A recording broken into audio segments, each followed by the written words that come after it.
New at 6, tracking Casey. A special Channel 9 investigation found that Casey Anthony used her cell phone so much during Kaylee's disappearance that she might have actually helped investigators build the murder case against her.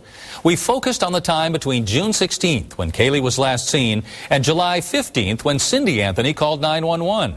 Channel 9's Kathy Bellich tracked Casey's cell phone locations and sleep patterns using a special sheriff's office computer file that took us more than a week to crack. And Kathy, Casey made so many calls and text messages, she essentially left behind a trail of breadcrumbs for detectives. That's right, and they worked overnights tracing when she was awake and when she was asleep during the time that the first month that Kaylee was gone. They were hoping to find out when and where Kaylee was murdered and when her body was dumped, things we still don't know.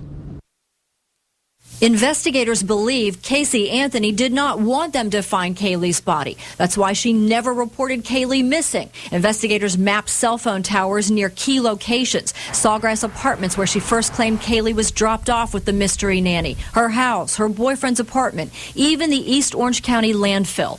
1 week after Casey's July 17th arrest, new records we decoded showed detectives weren't sleeping at 4 o'clock in the morning. They were plotting Casey's sleep patterns, using her cell phone activity to try to find out when and where she dumped Kaylee's body. They know that she would lie and that you couldn't shake her from a lie, and they needed to find that body. They plotted her downtime, when there were no calls, no texts, and for how long. They cross-referenced that evidence with what they found out from eyewitnesses about her whereabouts and when she was unaccounted for.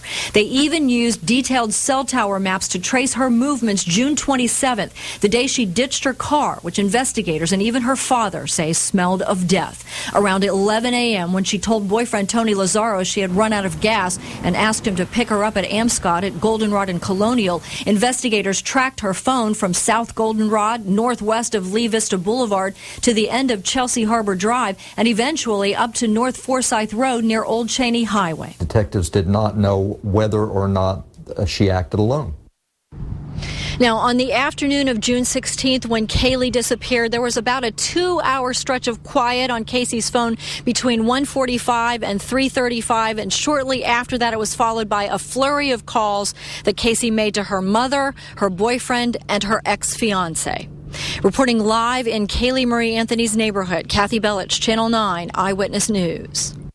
A couple of hours after yesterday's news broke about the death penalty being back on the table, Jose Baez was back at the Orange County Jail visiting Casey. He signed in just after 8 p.m. and he stayed until 9:15. It was his first visit there in nearly a week.